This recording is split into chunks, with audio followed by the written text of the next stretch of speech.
Commission regular meeting for Monday, October the 6th of 2025.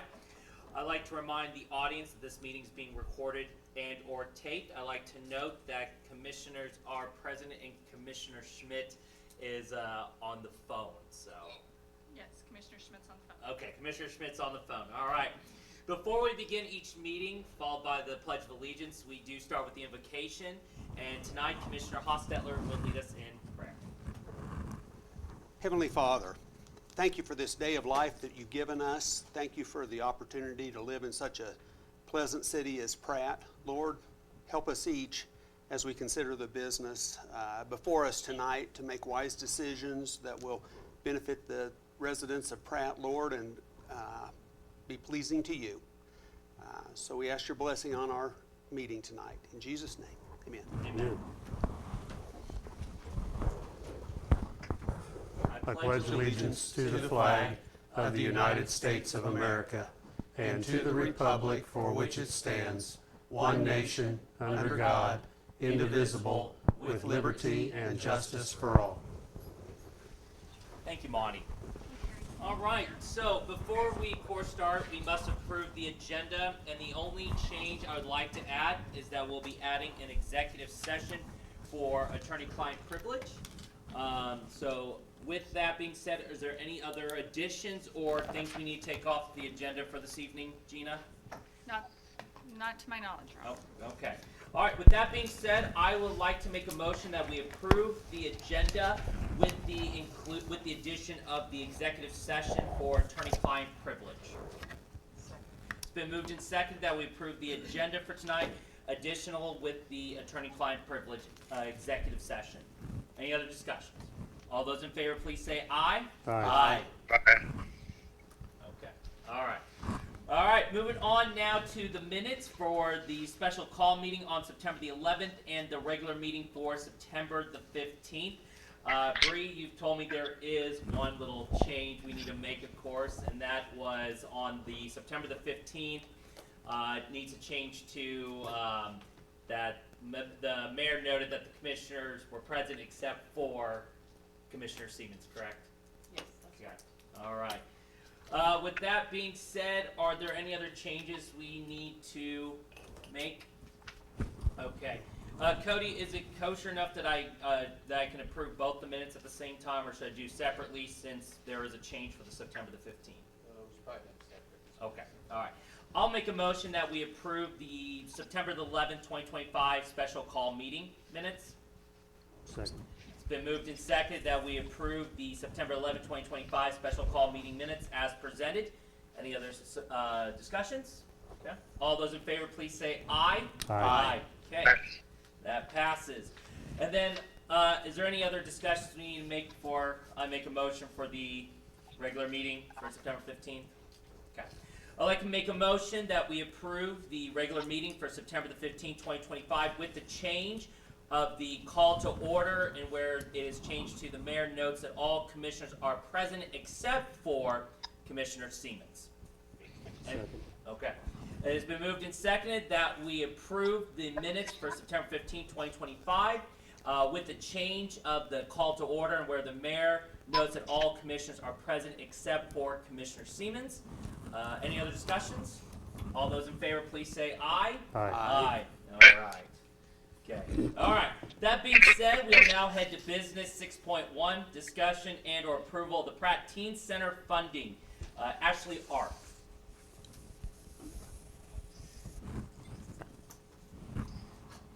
Good evening, everyone. I'd like to introduce myself. My name is Ashley Arp, and I am the current president for the Teen Center board here in Pratt. My family moved here in 2022, and prior to my election as a member of the teen board, I didn't know anything about it last year for the 24-25 school year. I served as a member, actually as a secretary, and then this year was elected as the president of the teen board. We are so grateful for the opportunity to come talk to you about the opportunity that we are sharing this year at the Teen Center, and also thank you guys for your continued financial support. Every month we've been receiving a check for $700 from the city and $300 from the county, and as we'll talk about, that really contributes to the continued the Teen Center. The Teen Center, our current board is focused on is making it a safe and reliable place for the teens of our community to attend during the after-school hours. Prior to this board coming on, I understand that the reputation of the Teen Center wasn't always the greatest. There were a lot of behavior concerns, a lot of inconsistencies, and even some accusations that went out about some of the people who were involved in the board. And we are looking to rectify that and change and rebrand the Teen Center so that it is a safe, productive, and desirable place for our teens to attend after school. This year, we've implemented a new registration program where parents and students had to come in and fill out information, including contact emergency information, health information, and then also sign a code of conduct that the parents and students both were aware of. So we tried to eliminate some of those behavior problems right off the bat. We've also added an incident tracking system and a scaffolding consequences system so that if there are multiple incidents with a student, we have a consistent way of tracking that and enforcing the consequences of those behaviors. Some of the ongoing programs that we've established this year is we've increased our staff to just having one supervisor on a regular basis to having 2 every day. That allows us to operate our concession stand and also provide a leadership for different activities that the students are involved in. The staff creates a regular programming schedule of doing different activities, providing homework help, and just a creative and supervised environment for the students. They're almost like big sisters to some of these kids. They come in and they tell them, I was stopped by the other day and they were telling them, I'm going out with this boy this weekend, and they're like, tell me all about it. So it's a good mentoring opportunity as well for the supervisors as well as the students. We recently approved starting a book club where twice a month we're going to be reading a book together with students, an academically appropriate book for the age group that we have, and having discussion questions about that. Right now, the Lions Club has verbally committed to underwriting that program for us. It should be around $270 to purchase books and provide themed snacks. We're going to be starting with The Lion, the Witch, and the Wardrobe as the book for that. We've also had contributions from different community members. Amy Clarkson just did an art workshop with our students, and she's going to be doing 2 more throughout the school year.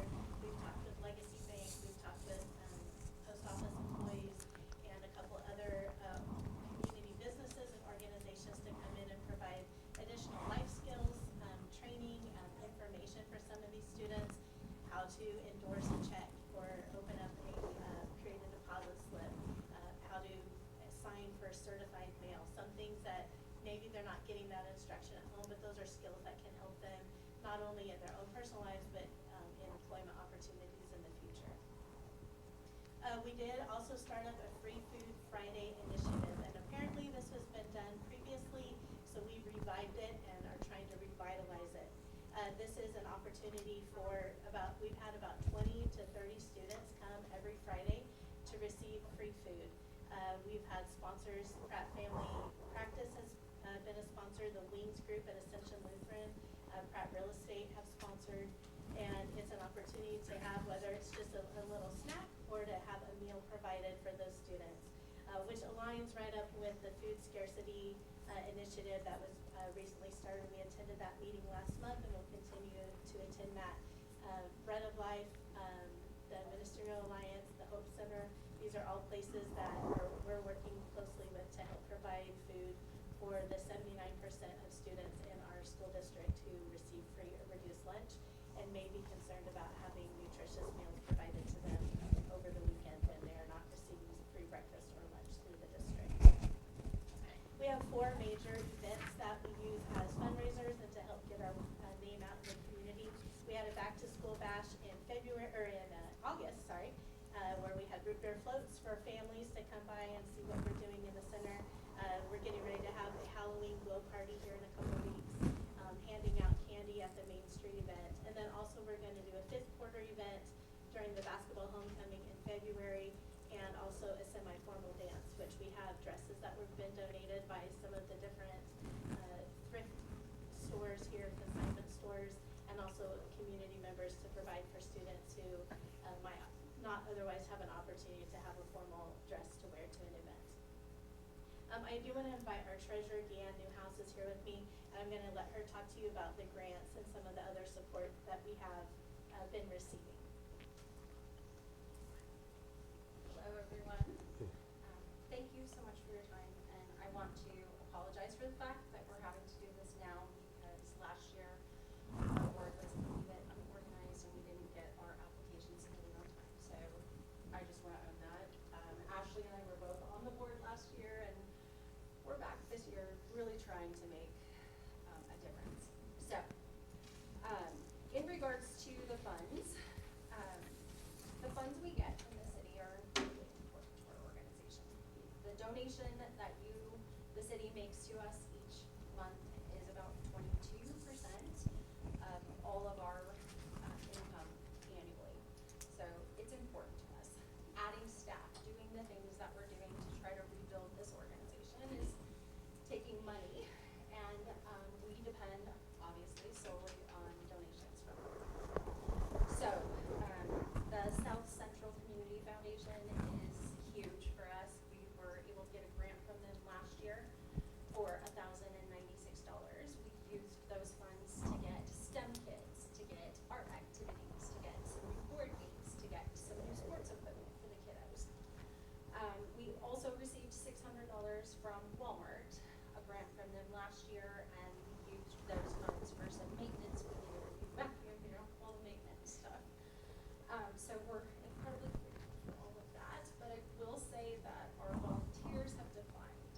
Our donations from the community have declined, and I think a lot of that has to do with the fact that the center just didn't have a great reputation. We didn't have a lot of kids attending and so on and so forth. So I think we're making some big steps there, but we also want to acknowledge that we need to revamp what this organization was doing from a business perspective.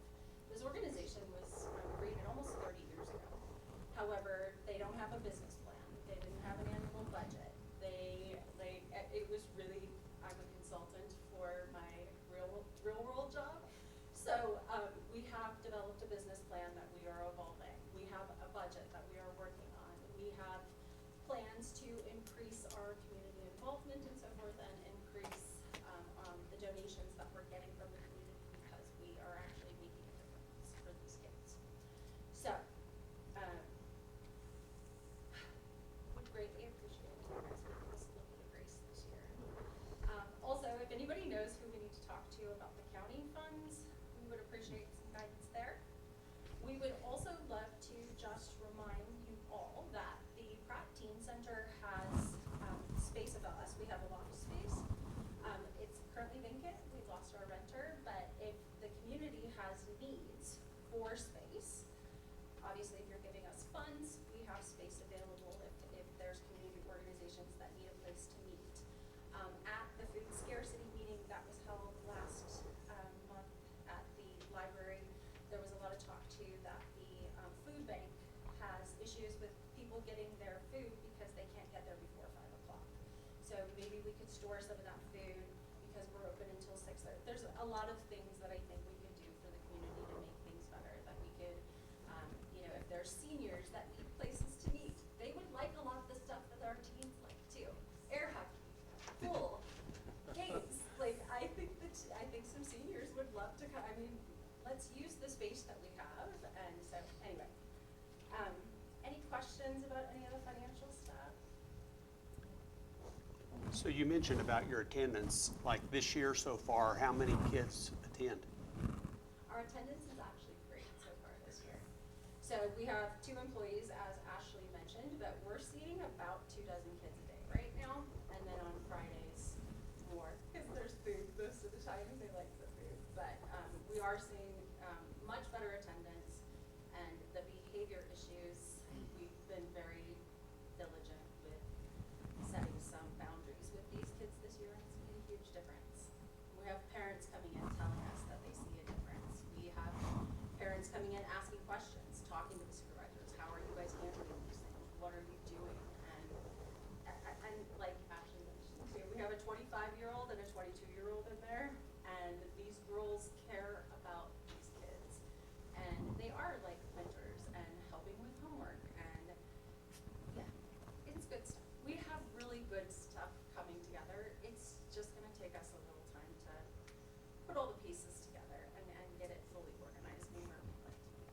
Is it usually the same kids that come, or do you have a few new ones every once in a while, or kind of how?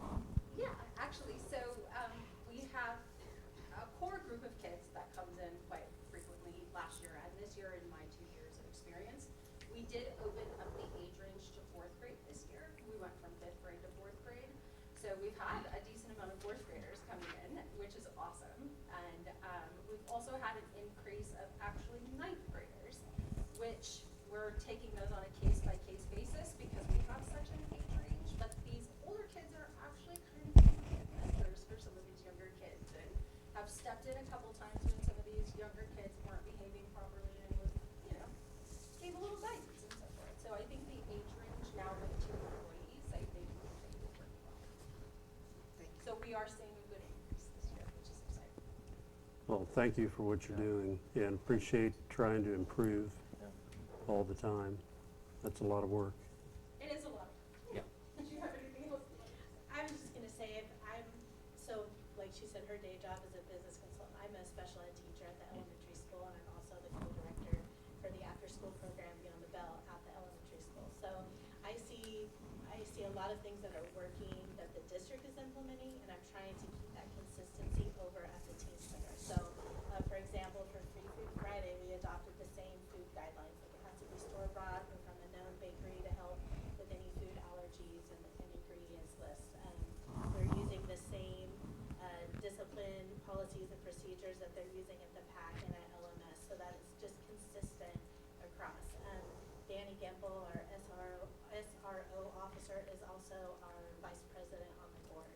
And so he's stopping in and he's there at events, and the kids know that he's invested in them not only in school, but in after school as well. So I'm excited about the mix of people we have on the board. We've got parents and we've got community members, and we've got people who are willing to step up and make a difference. And so we appreciate, again, your continued support as we boost our social media presence, as we are boosting the programming that we have available.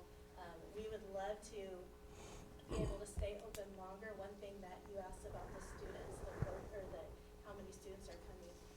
A lot of students who are in sports don't have the option to come because we close about the time that sports practices are over. And so we've talked about, maybe staying open longer, 2 days a week or something like that for those kids that have an opportunity to come. But it comes down to payroll.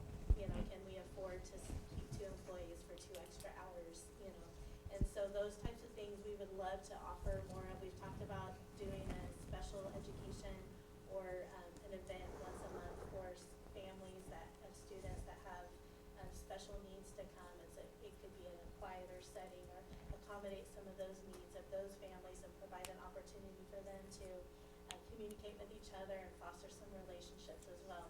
Again, it comes down to the staffing and the financing of that. So we are full of wonderful ideas that we just want to jump into with gusto and implement.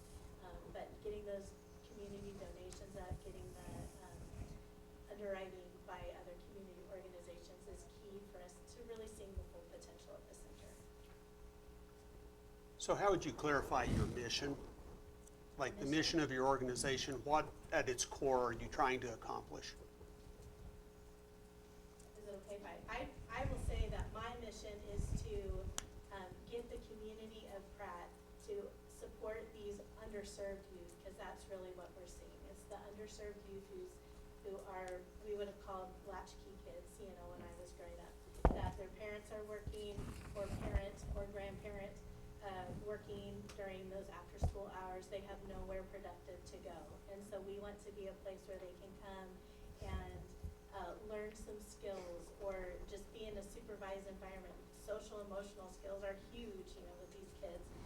Developing relationships with each other and providing that safe, nurturing, educational without being educational environment for them, to help them to become contributing citizens to Pratt and to our community. Okay, good answer. Thank you. Thank you. Thank you for your time. We appreciate it. Thank you. Hey, Ashley.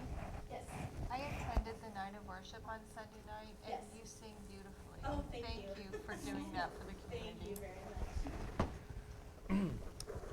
So I guess the biggest question is how would we like to fund the teen center? Now again, I think the way I look at big picture wise, it was kind of a miscommunication. You guys were changing boards. I mean, it was all complete accidents.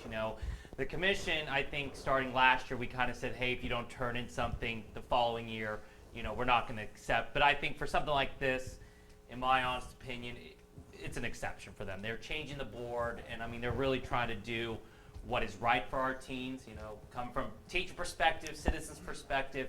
You guys are really trying to do the right thing to change the perspective of what the teen center is supposed to be, of course. And so with that, Now, Kyle, did I forward you Tara's email that kind of put a cap on what we were able yes, to I do? did. I did see that. I was about to Okay. go into that. So last year, I believe you guys were funded. How much were they funded last year? I think it was $700. $700. Now, A month. since we approved our budget and everything, again, it just depends on, but we could at least do $600 a month. I know it's $100 short, but $600 is better than nothing, of course, so. And that would be the cap, and Yeah. the commission would have. Yeah, that'd be our cap, but then maybe next year when you guys turn in the budget sheet, it could be $700 next year. I can't predict what the budget's gonna be. So, is there any objections to $600 a month to the teen center, or not really? Okay. Gary, any comments about the $600 for the teen center? He said he will agree with you. He will agree with me. Okay. Well, with that being said, I will make a motion that we approve the Pratt Teen Center funding for $600 a month.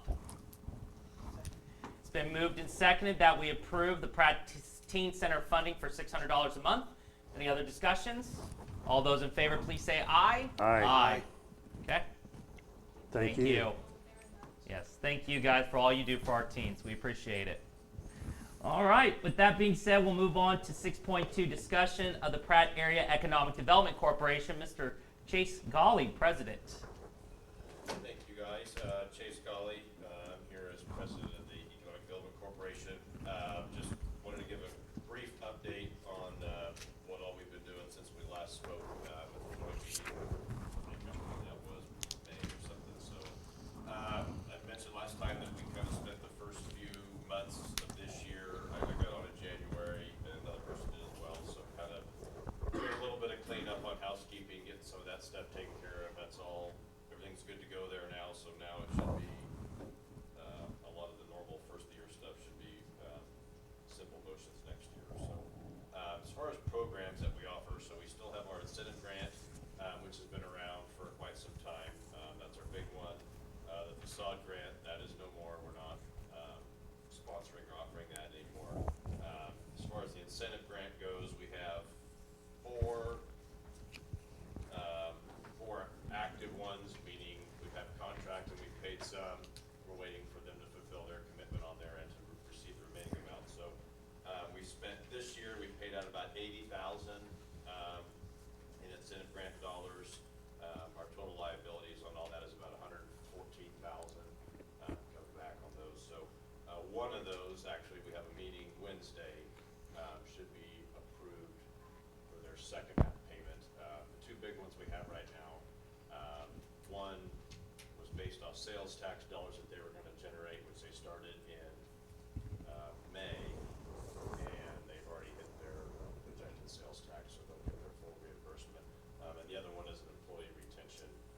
That one's probably going to take closer to the full 2 years that they were allowed on their contract. So, but you do that, employees, you turn in a document, and we pay out based on per employee. So, on all the incentive, on all the contracts, we've also started making sure we've got a clawback provision in there. So if you don't meet your end, it's pretty cut and dry. You owe your money back to us. So we have limited funds, so we can't hold up your end of the deal. We've got the people who we think can. So the new program that we're working on, which maybe not at this October's, but for sure by November, we should have all of our paperwork put together for what we're calling our housing incentive program. And this is geared towards builders, developers, not just you or I build our own homes. There's certain stipulations in there, but it's essentially you build a minimum of a 2-unit home, and you get a certain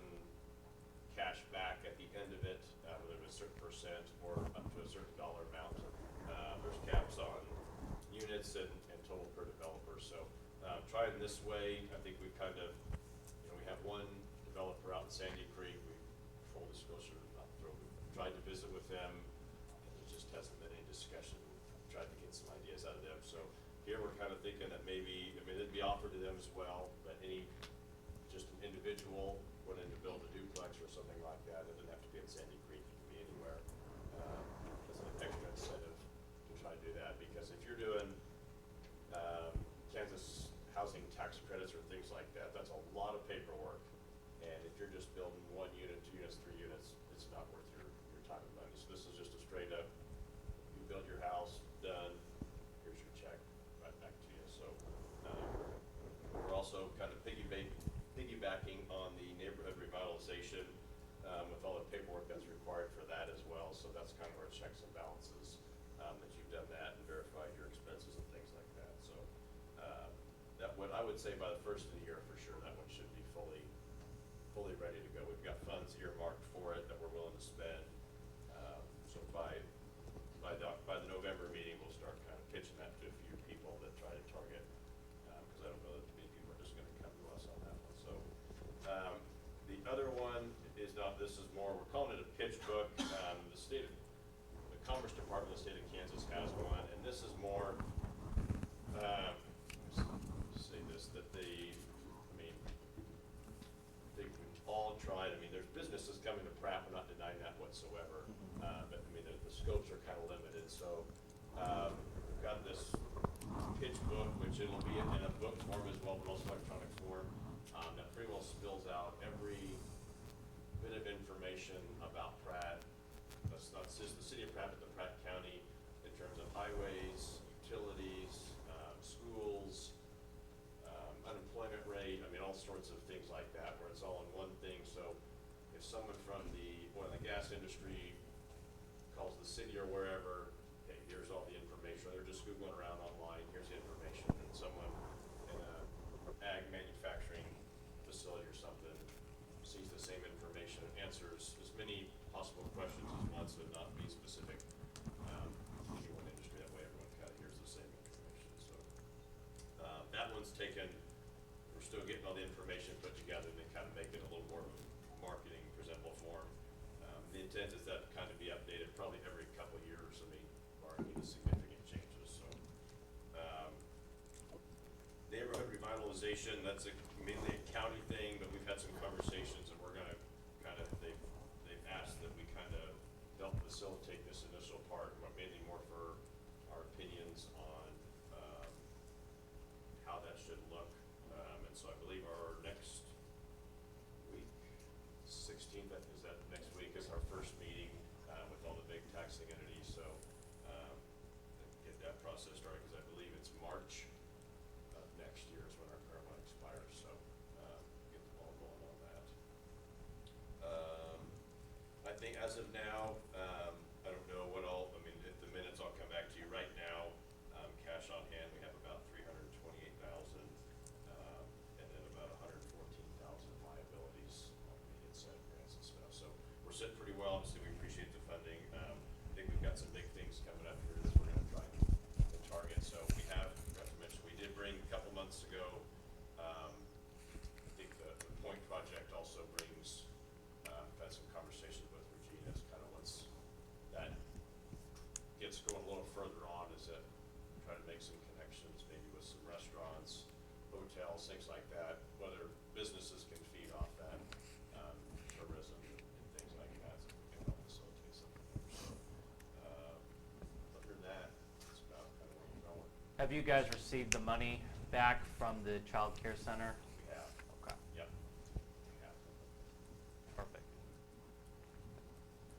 Any other questions for Chase? Very good, Chase. Yeah, Thank you very for the good. We update. appreciate Good this job. report. Thank you. Thank you. Gary, do you have any questions for Chase? I just had trouble hearing it. I'm sorry, Gary. I don't know. Yeah, We should try somebody else's phone. I don't know if that will change Do anything. you want us to try somebody else's phone? Maybe if Kyle called you on his phone, you'd be right under I like can him.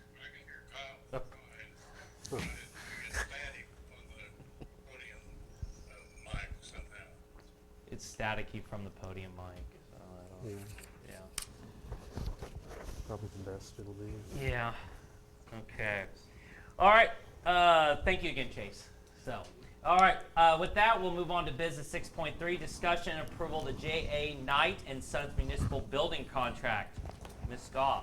Thanks so much. I actually think it's probably more appropriate to actually invert 6.3 and 6.4. Okay, so reverse it. Because 6.4 deals with the funding Yes. for 6.3. Okay. All right, then we'll move to 6.4 and then we'll go back to 6.3. So 6.4, discussion and or approval of the municipal building donation agreement. Ms. Goff. Right, and so I'm gonna have, I'm gonna defer also to Cody on that because Cody helped with the finalization of that contract. Because the donor of the funding wants to remain anonymous, we only included a portion in your documents, I think. Just the signature. With the name redacted. Okay, that's what I was looking for. So anyway, I sent you guys the contract. You know that the donor of $350,000, you know, just wants an agreement from the city, you know, pursuant to, and I brought a copy of the pledge agreement if anybody wants to see it. But did anybody have any objections to the agreement and accepting the $350,000 for the donation? I do For not. the window replacement? Definitely not. No, I don't think anyone objects to that. Okay, so then if you approve of that donation agreement, then we can talk about, 6.3. correct. Okay. Anyone like to make that motion? I'll make a motion that we approve the municipal building donation agreement as presented. It's been moved and seconded that we approve of the municipal building donation agreement as presented. Any other discussions? All those in favor, please say aye. Aye. Okay. Now back to 6.3. Discussion and approval of the J.A. Knight and Sons Municipal Building Contract. Right, and so just like with the Point Pavilion, when donors provide a certain amount of money, they have a say when they have a preference for who conducts the work.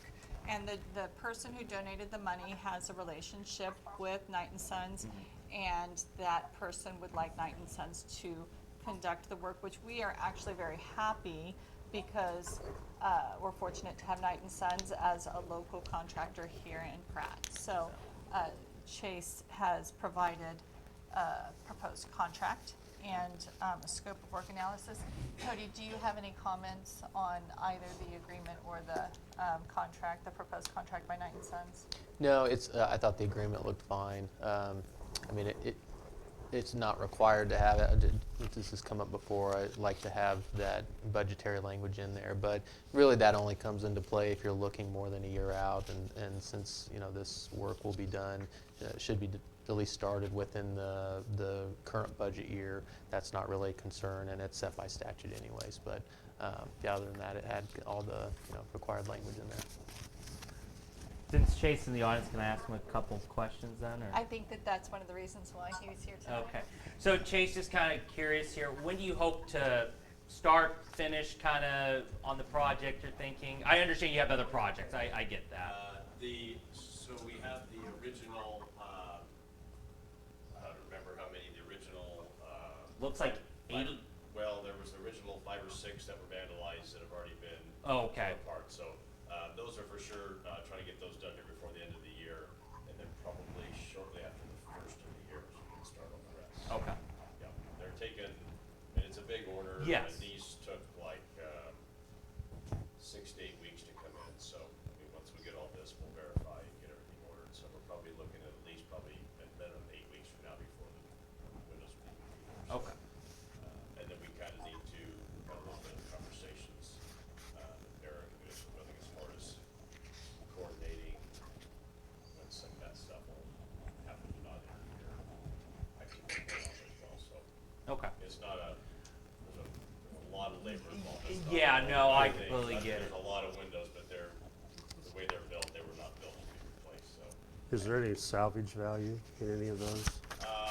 I mean, there will be, but I mean, they're gonna have to come out in pieces. Yeah. The way they were.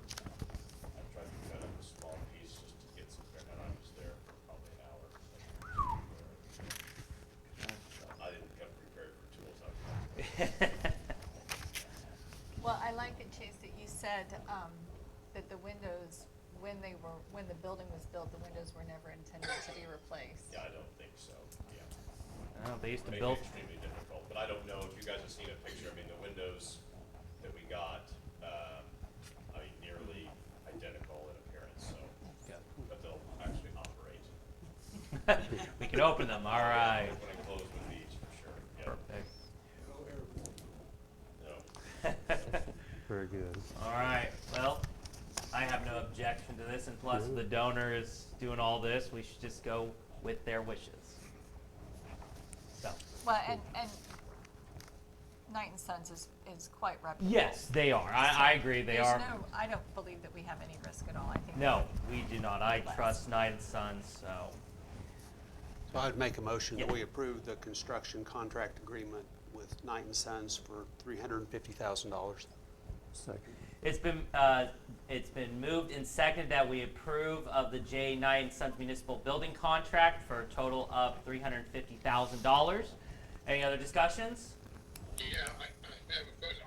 I'm interested in that time frame, but I just couldn't hear Chase on that mic. So, What kind of time are you looking at from start to finish? And I know it's an estimate at this time, but so Gary, I'm going to paraphrase what Chase said, but give him the opportunity to correct me if I say something wrong. He said that the timeline, it's a big order, and the timeline to order those windows and for them to come in is about 8 weeks. So he had already ordered the replacement of the windows that on the second floor that had been vandalized, and those windows have come in, but they did take 8 weeks. And so to start on the larger project, besides the windows that were vandalized, that we're looking at starting just after the first of 2026. Is that correct? okay. And the timeline on the actual installation of them, do they have any idea? Say probably 2 months, best case. So Chase is estimating about 2 months. I'm not sure if you heard the other part of the conversation, Gary, where when the building was constructed and the windows were installed, they were not ever intended to be replaced. And so Chase has to cut through the masonry to get the windows out and replace them. Yeah, there were a lot of them put in like that. Okay, well, that's what I wanted to know. I just, either they're too far from the mic or you need to turn the mic up a little bit because I can't hear anything from that podium. Okay, I'll try to hold my phone in the air, Gary, and see if that helps, if we have any other speakers. All right. All right. Any other discussions? All right. All those in favor, please say aye. Aye. Okay. There we go. All right. Moving on to 6.5, discussion and or approval of USD 382 request for parking, loading, and unloading restrictions. I'd like to again note after the last meeting and this meeting, I will recuse myself from this vote and leave it up to Vice Mayor Myers due to my employment with USD 382. So, Chief Oler, the floor is yours. Thanks, sir. We're trying to seek some resolution on some parking on West 5th Street. The event was established as event parking, and unenforceability of that. The signs have been there for a long time. And then the establishment of a loading zone on the north end of the football field from 3rd and Taylor back to the east. So, in conversation with Mr. Helfrich and Cody, we've established what you see presented in front of you. The only thing we could really do is come up with like a loading zone. There's really no state statute or city ordinance that would cover event parking like it's currently there. So what we're proposing is just to establish a loading zone on 5th Street on the north side from approximately where Iuka, behind the old Pettigo building, back to the west to Taylor along that north side of 5th Street, and then on 3rd Street on the south side, back to from 3rd and Taylor back to the east. And there's a handicap stall there established already for event parking on the north side. It would be from that handicap stall back to the west to 3rd and Taylor on the south side of the road. Establish those as a loading and unloading zone. We couldn't, there's really no good resolution to come up, you know, for the event parking other than, I mean, and what we're gonna do is put some time restriction on it. It would be established from 7:30 in the morning till 4 o'clock in the afternoon, Monday through Friday while school is in session. I think it's important that we have that verbiage on the sign. That way those can be used on the weekend and after hours for events. But there still may be some issues, like for instance was the homecoming pep assembly the other day, where you know you did have a lot of parking there on 5th Street along the north side of the road that will be no longer available. Whether we get complaints or take enforcement action, certainly that's at the discretion of the officers that respond, but it would be technically illegal to park there during school hours for an extended period of time unless you're unloading materials or students. So I think that kind of established it, Cody, if there's anything that I missed. Yeah, just a refresher from last time we spoke about it. In terms of the legal process to do this, the city code states you know, can be done by formal motion or by resolution. We talked at the meeting how a resolution made more sense. That way, you know, we had something in writing, you know, that's recorded in the city's record. So that's been kind of one of the issues is trying to decide with some other signs in town how they, you know, were established.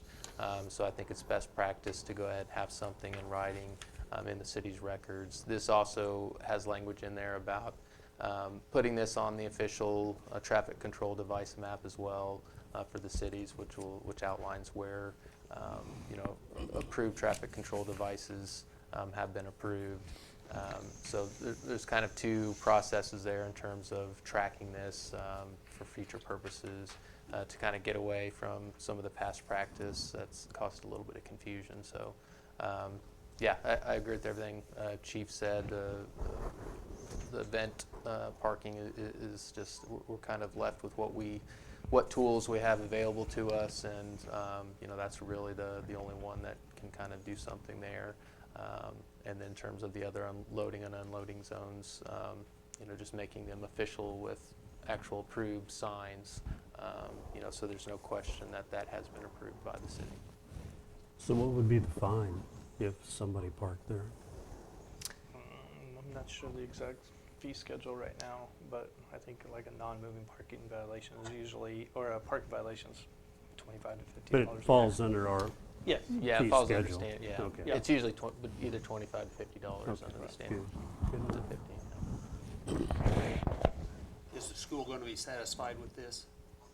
I mean, as far as the loading unloading for the areas they wanted, yes. I mean, we've had some email correspondence working on this with Mr. Helfrich. We both explained to him, you know, the issue with the event parking, and you know, I think he's accepted it as, you know, it is what it is kind of thing. I mean, really didn't give us any pushback or other options he would hope would work that you know, would fall in line with what we're able to do. So you know, I believe this would resolve the issue with the school unless something else comes up. Okay. I'd make a motion. Oh, Yeah. any No. more? I'd make a motion that we approve the resolution adopting the loading zones at the schools. Do we have to have a number? Sure. Yeah.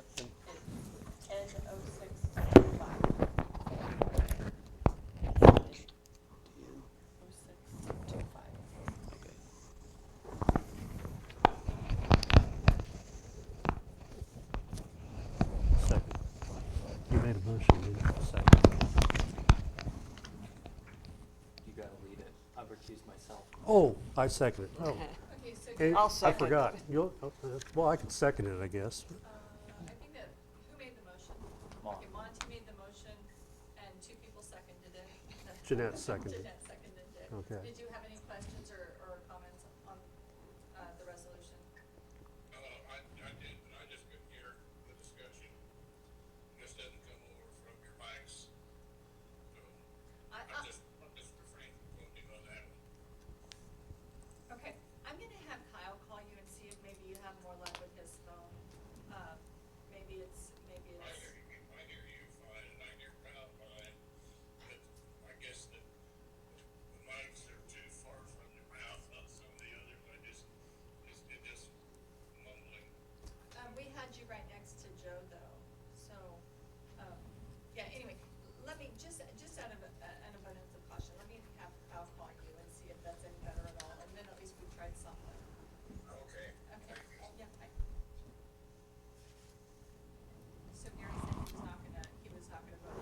But you still have a quorum, right, even with me? Right.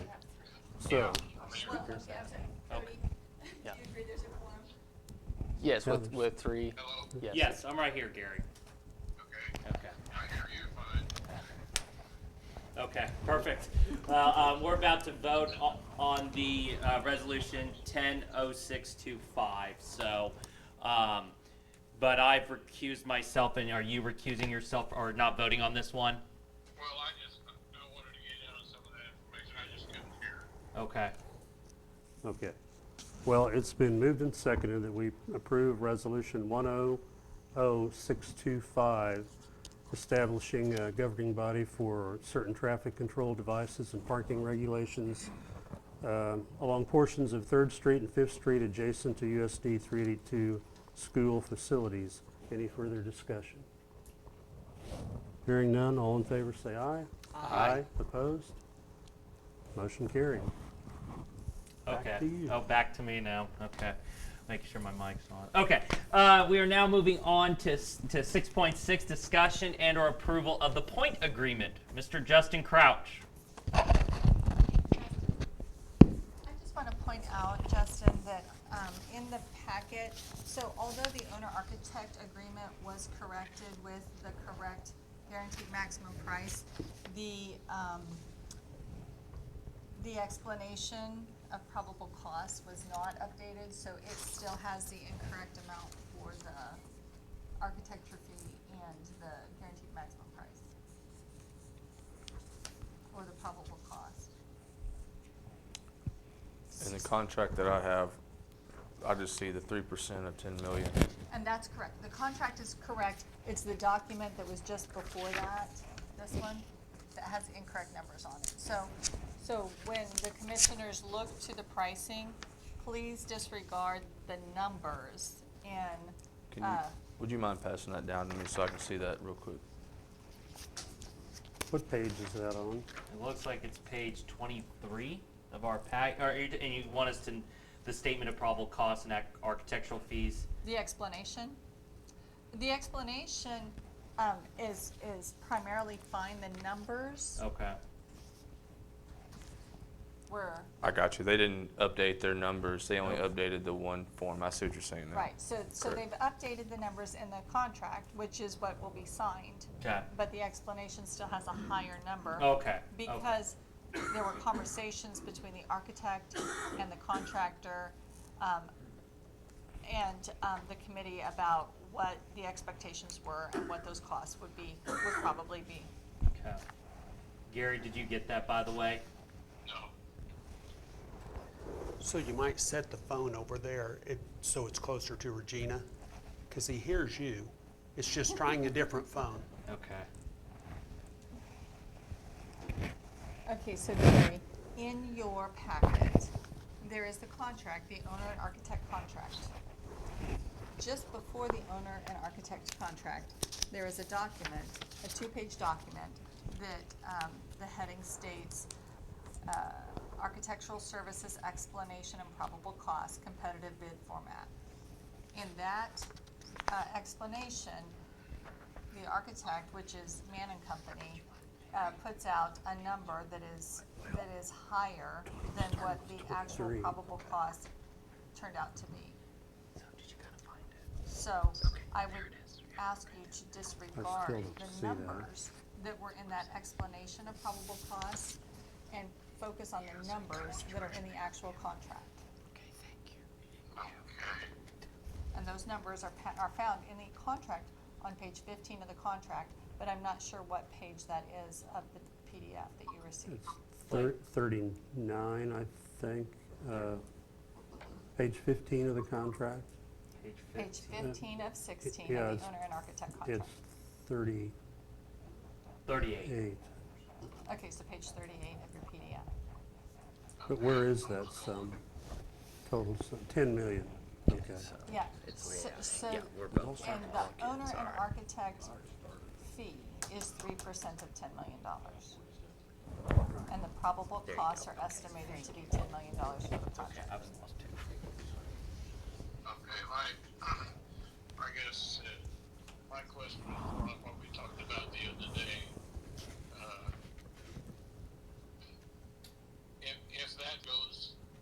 price of that building and everything that goes with it ends up considerably more than what we have money. What are we doing with that? How does that affect the contract?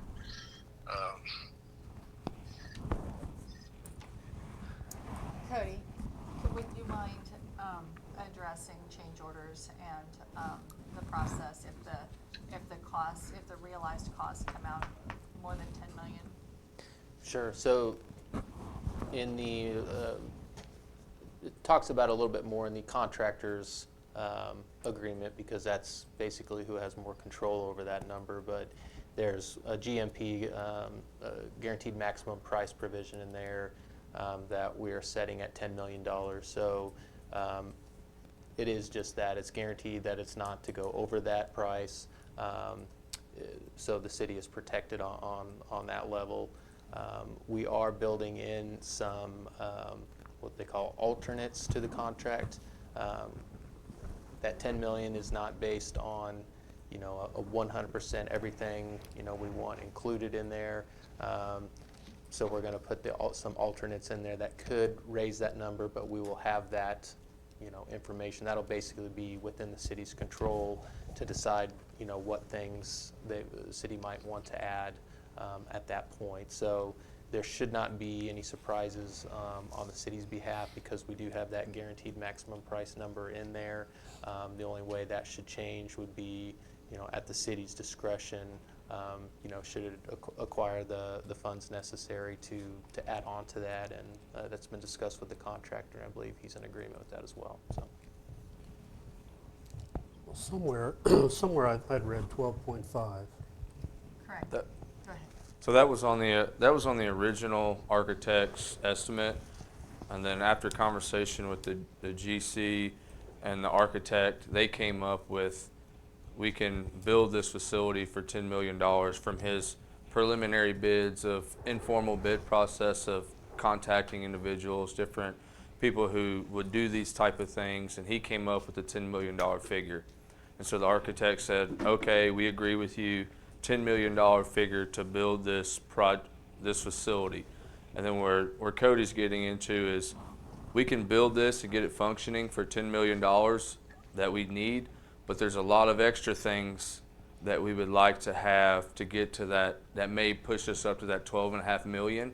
And that's whenever it would come to y'all and we'd say, hey, just throwing this out for an example, we could do 2 pickleball courts and the $10 million, but we would like to add 2 more. That's going to bump our price up. Or we would like to do this extra amenity. That could bump our price up. So it's not included in the $10 million guaranteed maximum, but it would come to you all to approve if we were to go over that $10 million, because the GC comes back and says, we can do it, but that wasn't part of the $10 million, yes or no. So that's where Cody's talking about some of the extras, but the 12.5 million was the preliminary from the architects prior to the conversation with the GC, where he felt comfortable that it could be done for 10. And Thank you for explaining. those add-ons would be if there's extra donated funds to cover that cost. 100%. That's the hope is that we will continue to receive funds. We're actively out fundraising for more than we've already got from the roughly $8 million between the grant and the private donations. We're going to be continually getting to that, so hopefully we don't have to come back before you and we can get all the extras that we kind of had in mind and not have to ask for any more money. But we can, from the GC's preliminary stuff, he thinks he can build it for sure for $10 million. It's just how much more do we get to that 12.5 million if we want a few more things that we would like to make sure we 100% do the project the way we wanted it. The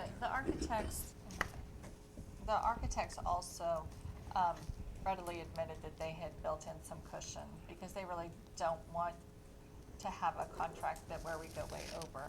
And so when we talk to them, and the GC that the donors have requested that we use is highly motivated to keep the costs down, because he's a member of our community and he cares about keeping those costs down and using local. And it's not like we have a contractor out of, who's not from here who's gonna come in and say, how much can I ratchet this bill up? So how much of a profit margin can I make? That's not gonna be the case with this project. Well, my concern was, can you hear me? Yep, I've got you up to my mic. Okay. My concern was the way our government is going right now, what that price might increase to as the tariffs kick in, the grants get withdrawn. I mean, a lot of things are happening that we never expected. I don't want to have to go to a general obligation bond to raise another 3 or 4 million and put it on the taxpayers. It seems like there's a lot of ifs and wishes in there that may not come true. I just want to be careful before we make a big decision that we have some kind of guarantee that that's not going to happen. So what I would, how I would respond, Gary, is a couple of things. Right now, we have $5.5 million in pledged funds. We also have a $2.6 million grant from Wildlife and Parks, which Wildlife and Parks has already received those monies. They're in the bank waiting for us to send them receipts for reimbursement. And we have pledged $2 million of the travel and tourism funds. That's $10 million. And we have a contract that provides for some limitations. Now, the GC contract, which is really the heftier contract, is going to be on the next agenda. And that has stock gaps and limitations before we go over that $10 million in spending. So is there some risk? There is some risk in every project that we will ever bring to this community. I guess what you guys are asked is to do a cost-benefit analysis of whether the benefit is worth the slight risk. Yeah, well, there's going to be a lot of risk in our infrastructure too, and I just don't want to accumulate a lot of taxpayer dollars that we really can't afford. I don't know how we can guarantee that anyway. I know that tourism is thinking that this is going to bring in a lot of money, but that may get shut down in the next few years. Right, so the thing is that right now with this project, there are absolutely zero sales tax or ad valorem tax dollars involved. And for that to happen, a commission would have to vote for that to happen in the future. Okay.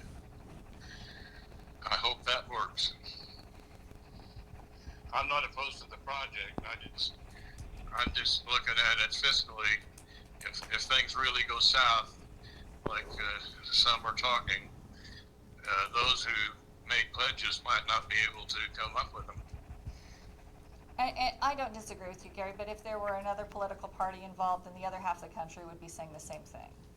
Well, yeah, I know that. That's why I say it's going to be a lot of decisions along the way that could really foul us up, and not only us, most of the country. So, Cody, have I said anything that you would want to correct or hedge or that you disagree with?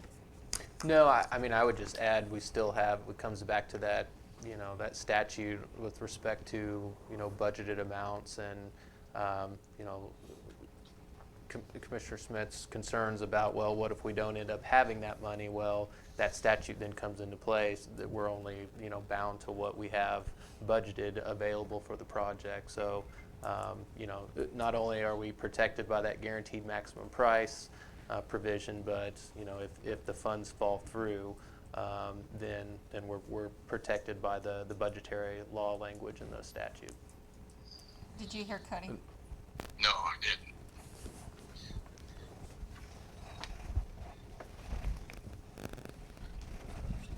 Well, go ahead. I'll put my vote in. Well, here, I'm giving you Cody.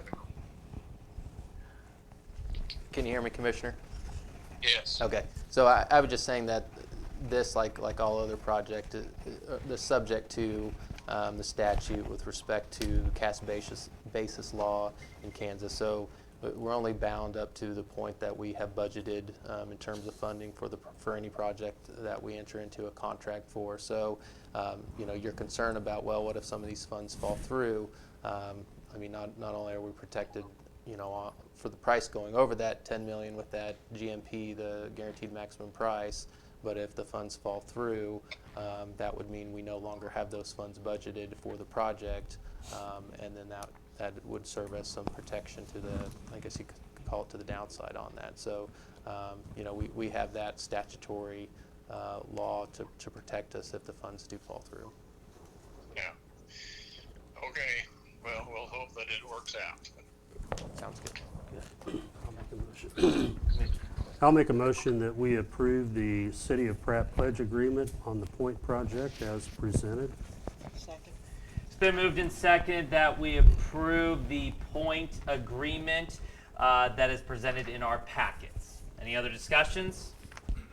All those in favor, please say aye. Aye. Agreement's approved. Okay. Moving on now to our interim Public Works Director, Jeff Shanline. Discussion and approval of the funding request for a Rover X camera controller. So just to clarify, okay, so we had this information about the architect, and I figured we were approving an architect tonight, and the motion just approved this pledge agreement. So did we cover everything we needed to cover? You approved the pledge agreement for the pledge. Is that what you approved? Is that what you? That's the what motion was? Doug read off. We This- approve the pledge agreement. So, thank you, Monty. The owner architect agreement is what you have to approve. The pledge agreement was actually, But that's not on our agenda. Yeah, it is. It's Point agreement, okay. I thought that was so the this. point agreement is the owner architect agreement, the AIA contract. Well, I'll amend my motion Okay. to approve the point agreement with the architect as presented. Second. It's been moved and seconded that we amend Commissioner Meyer's first motion to change it to the point agreement with the architect as presented. Thank you. Yes. The owner architect agreement. The owner which is architect. The AIA, The AIA. just to be AIA. clear. Is that all good, Cody? Yep, sounds good. Okay, perfect. All right, any other discussions? All those in favor, please say aye. Aye. Okay. Good catch, Monty. So then do we need to approve this The pledge pledge agreement. agreement? Because Kyle's going to have to sign it. I'm gonna have Cody address that. Okay, like right now, I guess, I'm assuming? Hey, Cody, they're asking about the pledge agreement that you drafted and brought this today? Sure. Yeah, I was just making sure we're on where we were on the agenda here. So they just approved the owner architect agreement. It's called, I'm not sure how, the point agreement. Yeah. So this pledge agreement is essentially an agreement with the donors who have pledged that $5.5 million. It's a pretty basic agreement, but sets forth that that they are indeed, because at this point, really the only thing we have in writing is that resolution that was passed by the city moving forward. So this gets it into more of a binding nature to give the city a little more comfort and guarantee, and which would help address Commissioner Schmidt's concerns too about the funding coming through, that they attest that the money will be available, and that they are making it available in terms of timing and method of payment to the city, to meet project expenses as determined by the city. We have Mr. Porter Loomis, who has agreed to sign an agreement to help, because we're really getting all of this kicked off so that we can, have the contractor really start putting the wheels in motion to get this project going. And so this will help do that, showing that the donors will in fact have that money available to the city. So Porter Loomis is it's my understanding, will be signing as the donor representative. So I listed him there to sign on behalf of the donors. So yeah, it's really just for the city's, information that, the funds are available and will be made. Okay. I wasn't aware there was 2 point agreements. That's I was about to ask, one, about the confusion, but two, since, I'm not objective to this at all, but I guess since it's not in the agenda and we approved the agenda, can we still do this technically? Yeah, the agenda can be amended at any time, especially when it comes up with a specific line item in the agenda, which this certainly relates to what we just did, so. Okay, that was gonna be my question to you, making sure, can we approve of this, even though it's not the agenda, again, not objecting to it, just wanna make sure I'm following all procedures and all that. So one of the, it's a misunderstanding about agendas. Whenever a commission or a board has a meeting, we aren't even required to have an agenda. The only requirement is that if we have an agenda, we have it available to the public. Okay. And so Eh, do you disagree? Correct, yeah. As I said, just wanna make sure that we don't get challenged or anything. Yeah.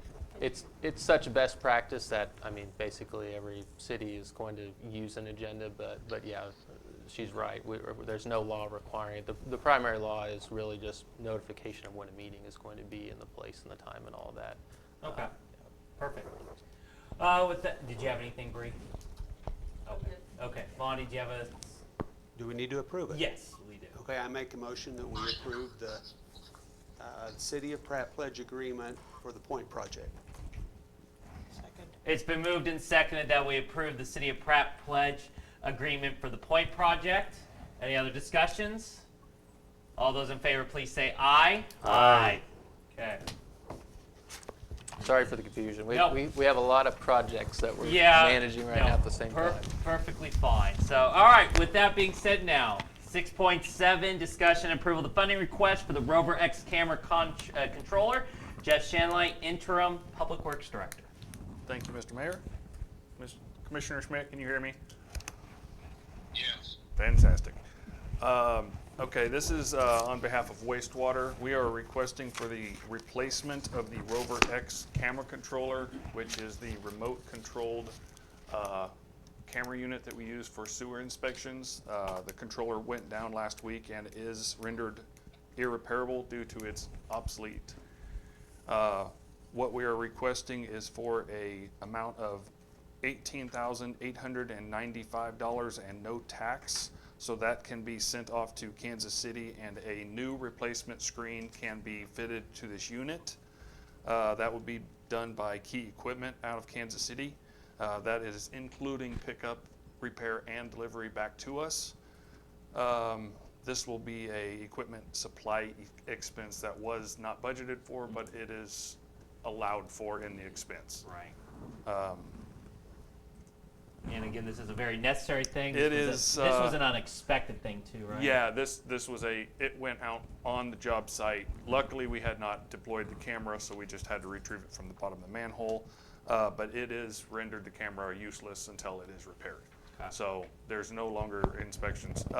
Turnaround time is approximately a week from pickup. Okay. So hopefully, if we get it approved, they can pick it up this week and have it back by end of next. Okay. Well, it sounds like one of those things that's necessary, so I'll make that motion that we approve the request for a Rover X camera controller for the total of $18,895 from Key Equipment.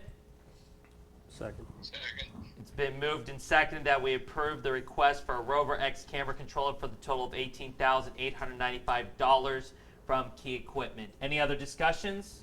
The one that broke, you're gonna not get it repaired at all. It's No, it's dead. toast. Yeah, Okay. it can't even be repaired just because it's obsolete. They don't Okay. have parts for it. Okay. It was purchased in 2013. All righty. Any other discussions? All right. All those in favor, please say aye. Aye. All right. You got yourself a new camera. Fantastic. All right. Moving to 6.8, discussion and or approval of the KDOT Spring 2025 cost-sharing mill and overlay Maple Street Bridge. Mr. Jeff Shanline again. Thank you, Mr. Mayor. This is the same project that was discussed in spring of 2025 for the repair of the Maple Street Bridge, project number U257301. This is for the agreement with the Secretary of Transportation, KDOT, for the signing of the contract for repairing of the Maple Street Bridge on a 75%, 25% split, 75 on KDOT, 25 on the city, not including city engineering responsibility. That will be on us. For an amount totaling $225,220. So on your form, request form, it says you're requesting 225, 220, the total amount 81,805, and amount left 81,552. So there is more. So that's, I think that Jeff is quoting there the total cost of the project. And this is actually paid for, 75% of the project is paid for by grant funding. Am I saying that correctly? Correct, yes. So Yeah, I believe I just got my numbers in the wrong spaces there. Okay. So the amount requested for this is going to be the city's 25%. Okay. And 47. the engineering 25%, So the or the engineering cost. So the total then would be the 81,000. Right. 805. So we Yes. really have 225, 220 minus 81,552. And to be very specific, you're only right now agreeing to the 25% because the next point is for the engineering contract at the Okay. 34,000. Okay. Okay. Lonnie, do you need these? Yeah, I have here what we're Okay, talking I about. just saw you looking over his shoulder, so.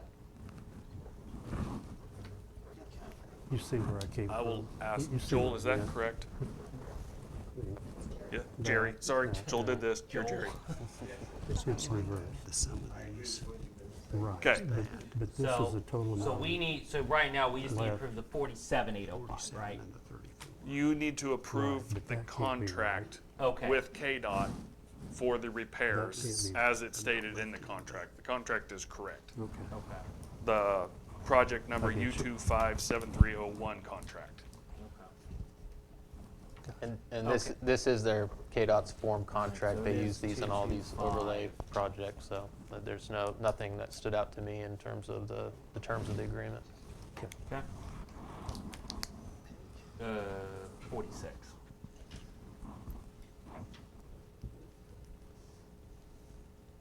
Anyone want to entertain a motion, or? Well, I'll make a motion that we approve the KDOT cost share agreement as presented. It is, oh, sorry, need someone to second that. Second. All right.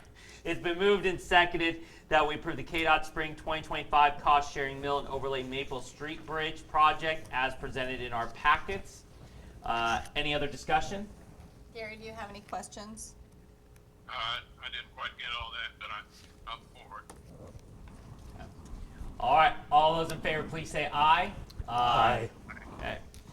All right, discussion now, 6.9 now, discussion and or approval of the EBH engineering agreement for the 2026 Maple Street Bridge project. Jeff Shanline again. Thank you, Mr. Mayor. This one's a little more straightforward. This is the engineering contract for them to renew and sorry, I've lost myself. Engineering service for KDOT cost share project for the Maple Street Bridge scheduled for 2026.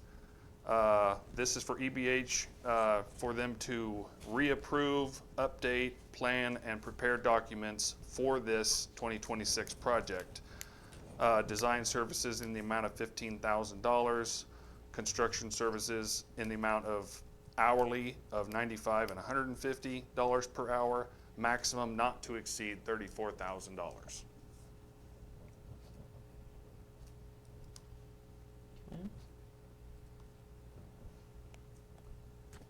Okay.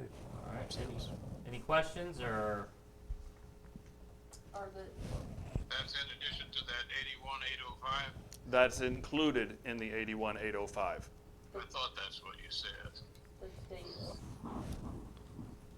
different? One says 2025 and then 2025 is when the contract and the cost share application was presented. The project should begin in 2026. I will, yeah, okay. Somebody was about to say something. Go for it.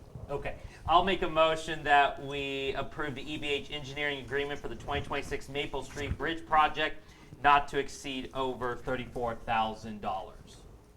Second. Okay, it's been moved and second that we approve the EBH engineering agreement for the 2026 Maple Street Bridge project. Wait a minute, it was 15,000 plus 34,000, wasn't it? No, it was 15,000 plus an hourly rate not to exceed 34,000. Okay, sorry. Bridge project not to exceed $34,000. Any other discussions? Okay, all those in favor, please say aye. Aye. Okay. And the last one, 6.10, discussion and or approval of the KDOT Fall 2025 cost sharing mill and overlay for the North Oak and North Pine. Jeff Shantline again. Thank you, Mr. Mayor. Again. Yes. Okay, this is for the fall KDOT cost share application. This is the one I put together for overlay, mill and overlay for both North Oak and North Pine, extending from Highway 54 First Street north to and including Holly Street. So the entire length of North Oak and North Pine. This is strictly an informational packet to inform you of what I have presented to KDOT for their cost share funding in the fall. I believe you should have an opinion of probable cost from EBH that explains the details of the funding. I think we have this down at a 15% city share. Okay. Oh, here it is. Yes. Page Second to the bottom line. Where is it? I'm sorry. page- Second to the bottom line on the EBH. Okay.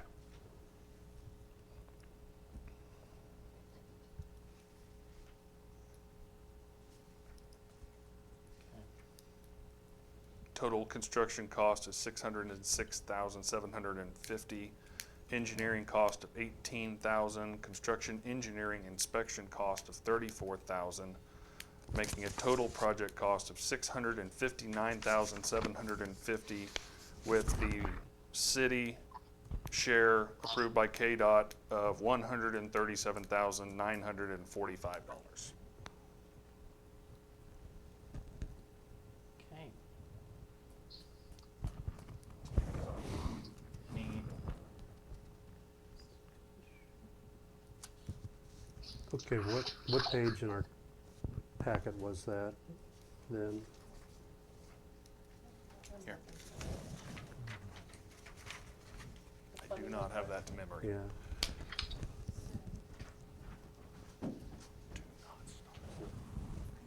Is it that?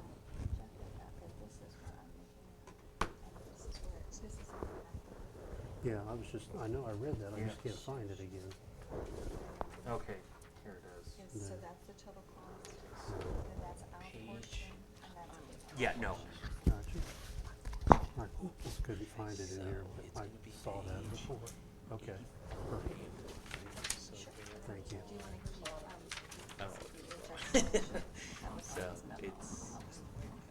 Are you, okay, that's that's the old ones. That's the spring So- 2024. So our request is for $137,945. She has my papers. I gave it to him. Okay, then yes. There it is. Okay. Okay. I don't know, I couldn't find that in there. Fantastic. This That's is it ours. right here. Oh, yes. Is this it, Bree? And that's included. in the Okay. spring. Yes. Oops. $75.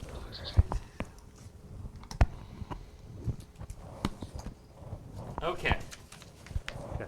Okay. I'll make a motion that we approve the KDOT Fall 2025 cost-sharing mill and overlay for North Oak and North Pine as presented in the total amount of $137,945. 945, you said? Yes. Okay. Pass that back. Pass that. I'll second that. It has been moved and seconded that we approve the KDOT Fall 2025 cost sharing mill and overlay for North Oak and North Pine as presented in our packets for a total of $137,945. Any other discussions? All those in favor, please say aye. Aye. Okay. Thank you, Jeff. Thank you, Jeff. Lots of things we've approved for you tonight. So, all right, next part is open public comment. City matters only, 3-minute time limit. Anyone from the audience like to talk? Brad, Jerry? No? Okay, all right. Okay, moving on now to reports. City manager, Ms. Goff. Thank you, Your Honor. So all weekend and most of the day today, I have worked on a city manager update. It will be posted to our website tomorrow in the city manager's corner, and I will send a copy to all of you. It hasn't made it through the editors yet, but as soon as it is, then you'll get it. I was able to present at Rotary last week just about, a future vision of Pratt. Doug was there for that. She did a good job. Oh, thanks, Doug. And so that was a blessing to be asked to do that. Otherwise, I've been meeting with architects, donors, staff members, and working on all of the things that that you approved today. So if you have any questions. Any questions for Regina? Okay, perfect. Interim Public Works Director, Mr. Shanline. Thank you, Mr. Mayor. I actually do not have very much this evening because of everything else. We have started mulching the green trails. Very limited today due to the rain, but it will probably progress after Wednesday. I'm sure Justin will get deeper into that because he has the details on the rental.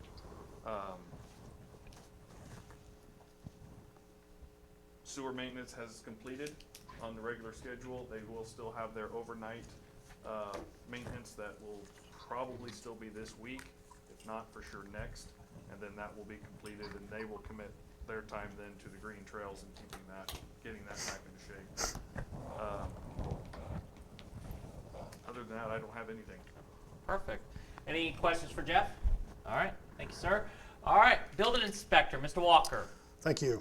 I did a couple egress window inspections, new garage inspection, 7 concrete inspections, 2 carport, house addition, 2 electrical, did a install of a generator with a transfer switch, and on 9/30 I was at Full Cycle where they did a 12-hour run and KDHE was present, air and solid waste. Perfect. All right, any questions for Robert? All right, thank you, sir. All right, electrical department, Mr. Huber. I have nothing for you, Your Honor. Okay, any questions for Amy? All right, rec department, Mr. Crouch. Thank you, sir. Rec sports is going well. We just finished up week 3, flag football, soccer, and volleyball. As Jeff stated, we did rent that mulcher and a skid steer from Foley. They dropped it off on Friday. We got it for a week. A little behind with the rain, but they're going to extend us. Basically going to try to get the trails whipped back into shape at Green and Lemon with that. And then we'll be able to have those functioning 100% in the near future. We also are going to be striping the parking lot or restriping the parking lot at the community center in the next month or so. They're going to be knocking out a little at a time to keep that parking lot functioning. Keisha called me last week and informed me, unfortunately, that they made the decision to move all of the state softball tournaments to Overland Park. 1A through 6A, all of them are going to be at Overland Park, and the state championships are going to be at KU. So didn't really get any input from us. They just called and said, hey, by the way, everything's moving to Overland Park. Is there a reason why? Was it? He just said they're trying to consolidate state sites, which means they're trying to save money. That's, in my opinion, that's what that means. So I didn't get a detailed explanation. He just called and said, hey, just to let you know, they made the decision to move everything to Overland Park. So we won't be hosting that in the next at least few years. unless they change their mind. But so It's- just updating y'all on that. It's very disappointing. Yeah. When you think about, the top northeast corner of the state, Yeah. and what is Keisha saying about the value of western Kansas? Yeah. Or of the less affluent areas, Yeah. say, in the southwestern part of the state, when they want everybody to go to where, Well, to make those kids travel that far. Yeah, they're gonna make kids from Liberal and Goodland and all of them travel that far. it's shameful. Well, as I said, I always say we have the best facilities around here, so I'm disappointed in Keisha, but it's their call, I guess. All right. Any other things for Justin? Okay. Thank you, sir. Thank you. All right. Police Department, Chief Oler. Thank you, sir. For the month of September, just some statistics. Officer Ag puts this together for us every month on our calls for service. We had 663 calls for service in the month of September. We had 35 misdemeanor and 7 felony investigations, resulted in 15 arrests and conducted 202 traffic stops and investigated 14 traffic collisions. So the guys are pretty busy. Yeah. 663 calls for services. That's quite significant. I did have a minor request for the UTV ordinance and golf cart ordinance change that I'm going to submit to Cody about nighttime operation for those units for his review. I did go to Taylor Printing. We've resolved the issue about the failures for providing those tags. Taylor Printing, Tyson Taylor and his staff designed this tag, which I'll be happy to pass up to you guys and let you look it out. We have 75 of those tags on hand that we're going to start issuing to our citizens for proper display. Cool. And then in subsequent years, like in 2027, since we're so late in 2025, we had them dated 2026. So subsequent years are just going to be a 2027 sticker that's attached to that. My suggestion and for your consideration is changing that fee schedule from a $100 to a $25. That tag costs $10, which we can definitely cover with a $25 registration fee, and then subsequent will be a sticker, from there on after, but it'll still carry that $25 renewal fee. So we're going to start issuing them, but I would like to get just a couple questions answered through Cody on some of the details of that ordinance for nighttime operation, because there's a headlight and taillight requirement currently in the ordinance, but a prohibition for using that same unit after dark. So I'm not sure why we have a headlight requirement when you can't use it when the headlights are required. Some of the guys, we were in need of ordering new shoulder patches for our officers, our uniform patches. The old one from the city of Pratt, I don't know when this was designed. So I put it out to our patrol guys, said, hey, design us a new patch. Willows, right over here, assisted in, the officers developed this patch, and we had submitted it to Willows to change our shoulder patch. Not a big deal, but I think it looks so much better than the old patch. And I'm kind of an old school guy, but it was cluttery, it was messy, and I didn't like the way it looked. So which one's the new one? the one that's shaped like a shield is the new one. Okay. And it's just clean, simple, and the old one, it's just, I can't even tell what's going on there. And it's just, Oh wow. it bothers me. Yeah. So I like it. we needed to order new ones. The cost was going to Yeah, be there, this and it is was an the new one. opportune That's the time old to one. say, Circle's the let's old. relook at this and Shield's make a the new new one if we so choose. So the officers came up with that one, and I think it looks sharp. Well, I like how you asked the officers to get their opinions on it and their kind of So designs. it's their uniform. They got to wear it, so let them have the input on how it looks. It looks nice. The 2009 Crown Victoria that we were trying to seek disposal of, the old police surplus unit, it's going to ham auction on Friday for disposal. The only other thing, Regina and I met with Humane Society Director last week just to discuss policies and procedures just to make sure we're all on the same page. There was not anything particular going on, but just to meet her and say, okay, what's this procedure look like when animal control brings an animal to you, and what do we do if there's a shortfall of space? But other than that, it was a good meeting. some discussion about maybe trying to have a tag requirement for animals, for dogs within our city. To maybe we can circumvent some of those animals even reaching the Humane Society, where we can contact that owner, where our animal control locates a dog and it's got, tag number 1234 on it. Well, we have that on file, and then we can subsequently, return the dog, cite the owner if it's a habitual problem. Right. Something we'll look at in the future, but it was a good meeting. Okay. That's all I have. Perfect. Any questions for Chief? I had a question. I had a citizen approach me, and you'll know what I'm talking about unlicensed drivers driving ATVs or golf carts.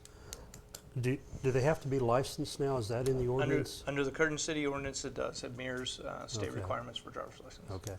So you do have to have a valid driver's license in order to. The requirements for the UTVs and golf carts is valid proof of insurance, current registration, and then they have to pass an inspection in order Okay. to be on the street. Well, the incident, or the specifics of that, I think you probably worked that out or something. Yeah, I think I'm aware with Yeah, okay. the Okay. individual that you're speaking of, yeah. I punted to the chief. Yes, I've had that conversation as well. Okay. All right. Any other questions? All right. Thank you, sir. All right. Fire Department, Chief Hoffman. Thank you, Your Honor. Haven't had anything serious come up since the last time we met. I do have 4 of our firefighters that are going over to Wichita to their HOT program, which is a hands-on training, and they'll be doing that this weekend, Saturday and Sunday, where they do some intensive training over there with some of the Wichita fire guys, and then they'll come back and bring that, and we kind of spread it out and give us some of that information back as well. So firefighter Stitt, Andrew Van Slyke, James Baker, and Cade Hopkins are all going over there. And Cade just did finish up his 1-year probationary period, so he is now a full-time firefighter. Well, volunteer firefighter for our department now. So It's always nice to hear my former students are become volunteer firemen. yeah, it's a good thing. So yeah, definitely. Eric and I have also worked on a letter to send out to the bank for the loan acquisition to see what we can do there for the new truck that's going to be coming. It is on schedule. Our final viewing, I believe, is supposed to be on the 3rd of December. That's a date that I just picked up from an email that I got. So final inspection should be around then. So it seems like it's in pretty good shape. We do have fire prevention that's coming up, or it's actually going to be coming up this week. Let's see, we'll be stopping by Southwest and also the PAC building.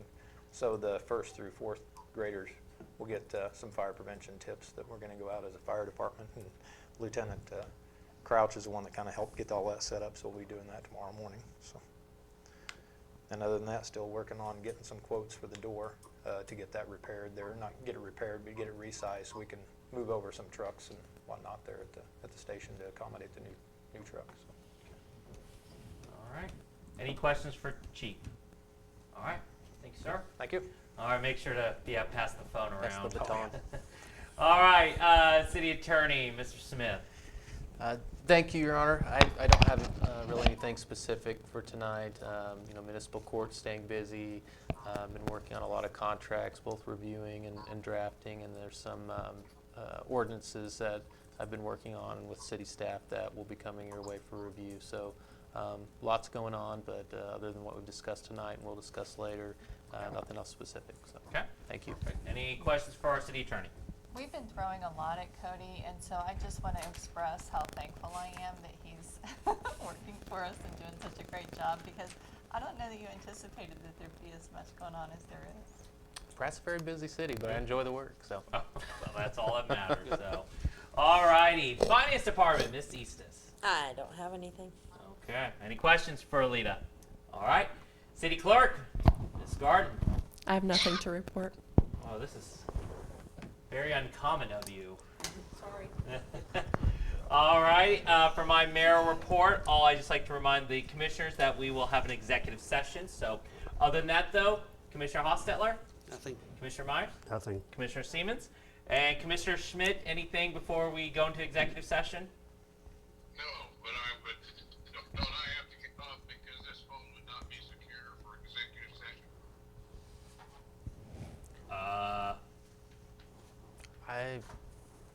I don't see why it wouldn't be. I think it would be fine. Cody says you should be fine. There, Gary. I didn't want to violate any confidentiality I hope no one's hacking my phone anyway, so, but, no, Cody says we should be okay, so. With that being said, I'd like to make a motion that we move the city commission commission recess into executive session with the city manager, city attorney, and the chief of police for consultation regarding a matter which would be deemed privileged in the attorney-client relationship pursuant to the attorney-client privilege exemption in KSA 75-94319B2. This open meeting will resume in the city commission chambers in 15 minutes. Second. It's been moved and seconded that we go into executive session for attorney-client privilege. All those in favor, please say aye. Aye. Aye. Okay. I'd like to make a motion that we return out of executive session with nothing to report. It's been moved and seconded that we come out of executive session with nothing to report. All those in favor, please say aye. Aye. Okay. I'd like to make a motion that we return into executive session regarding attorney-client privilege. And we'll return at what time? I think 10 minutes. Do you think more than that? No, I just have a few more things I'd like to add. Or do you want to do 15 just to be safe? I think 10. Okay, we'll do 10, and we'll return back at 7:05. Second. It's been moved and second that we go back into executive session for attorney-client privilege, and we'll return back at 7:05 p.m. Session with nothing to report. Okay, it's been moved and seconded that we come out of executive session with nothing to report. All those in favor, please say aye. Aye. Aye. Okay. Anything else to discuss? Okay. With that being said, I'd like to make a motion that we adjourn for the evening. Second. It's been moved and seconded that we adjourn for this evening. All those in favor, please say aye. Aye.